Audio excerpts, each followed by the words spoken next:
Hello everyone, good morning and welcome back to Sports Today. We bring you this video segment every single morning to help you catch up with things that you might have missed out on whilst you were catching up on some all-important rest. Because let's face it, once you and I need sleep and rest, the world of sport neither sleeps nor rests. There's always something going on, so it can be a little challenging to keep abreast with every development, but worry not, that's what we're here for. And let's start off with something that was the major talking point last night, the cancellation of the fourth T20I between India and South Africa, which is set to take place in Lucknow. Now, obviously, the official reason given was that this was fog related, excessive fog. But let's be clear, given the AQI of the city, this wasn't fog, this was smog. The AQI, when we were about to start the toss originally at 6:30 p.m. yesterday, was 416. It only worsened thereafter, which then really raises the questions as to why it is that this match was even organized in that particular city in the first place. And the BCCI has copped plenty of criticism for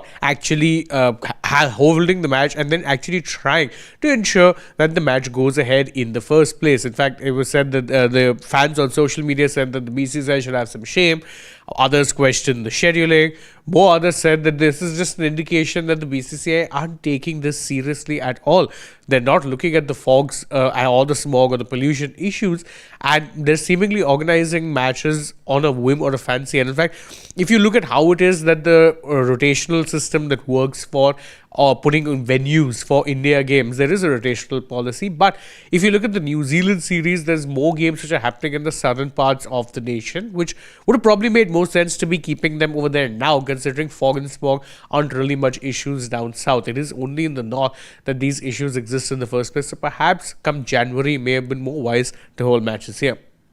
Any which way, they're copping a lot of heat, and I quite frankly don't blame the fans. I think they have every right to be asking for accountability given the shambles that was yesterday. And speaking of shambles, the England cricket team are in quite a dire state. In fact, as things stand, they're 8 down in the test match. They're trailing by nearly 200 runs, 197 runs as of this recording.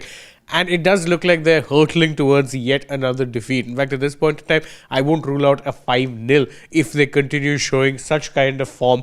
And obviously, there have been things which have been mitigating circumstances, but overall, I'd say just haven't been good enough. What are the mitigating circumstances I'm referring to, you ask? Well, Jamie Smith, the wicketkeeper batter, was involved in yet another controversial DRS moment. He was given out of a delivery by Pat Cummins, despite the fact that the ball, or rather the ball, didn't seem to have touched the bat. There was a spike that came about, but the spike came about well after the ball had passed the bat. So it does raise the question, was that even out? What is the deal? Just because there was a spike, sometimes spikes come about due to no reason also.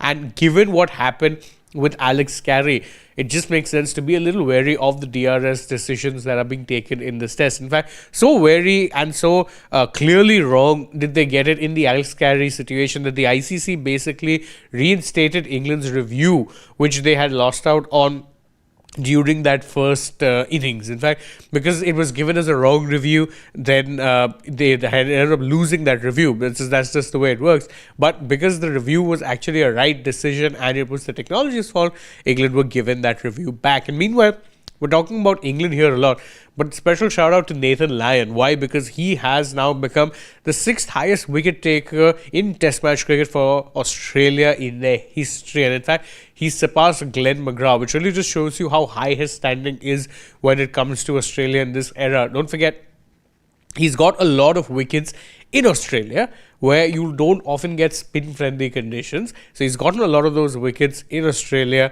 and as a finger spinner. So doubly amazing that he's getting that. One really hopes that he can keep actually breaking more records. Switching our focus now from the world of cricket to the world of football, and bad news if you're an Indian football fan. Mohun Bagan super giant, or Mohun Bagan as they should be known, have been hit with an AFC ban as well as a fine.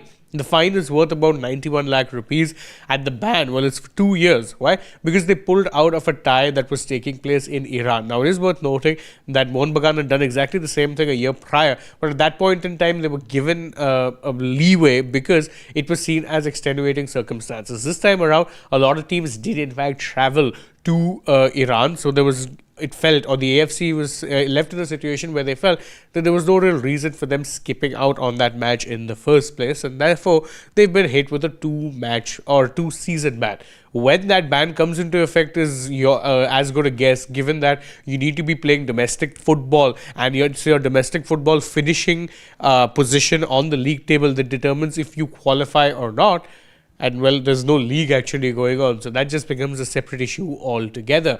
More football news, and Manchester City have beaten Brentford 2-0 in the League Cup semi-final, so they are through to the quarter-final rather. So they are through to the semi-finals, and they will be taking on Newcastle United, who themselves beat Fulham 2-1 in the quarter-final match that was held yesterday. So far we have 3 confirmed semi-finalists. You've got Manchester City, you've got Newcastle United, who will be taking on each other, and on the other side you've got Chelsea on one end, who will then be facing the winners of the match between Crystal Palace and Arsenal. Crystal Palace and Arsenal will be playing next week, so whoever wins that game will get Chelsea in the semi-final. Don't forget the Carabao Cup, as it's now known, the semi-finals are played over 2 legs. So you play 2 legs, then make it to the final, and that's how it will be. So it'll be interesting to see how it is really that all these teams juggle, because pretty much all of them are involved in European competitions as well, and December is a very busy time in the league. So it'll be fascinating to see how it is that plays out.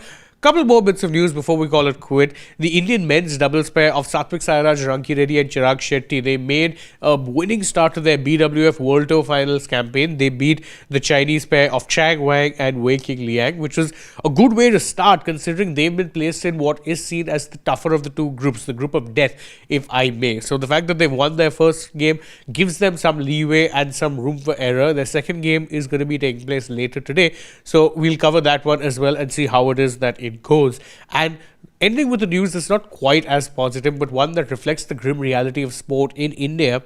For the 3rd year in succession, India has topped the testing figures of the World Anti-Doping Agency when you're looking at the calendar year of 2024. They had topped the list when it came to the years 2022 and 2023 as well.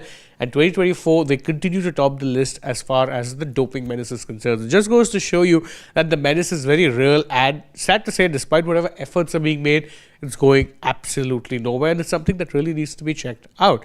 Anyhow, that brings an end to this edition of the Morning Wrap. Thank you guys so much for joining us. As always, if you enjoy our work, don't forget to like this video, share it with your friends, subscribe to the channel, tap that bell icon. Follow us also on social media. We're on Instagram, X and Facebook. And stay tuned for more such updates from the world of sport.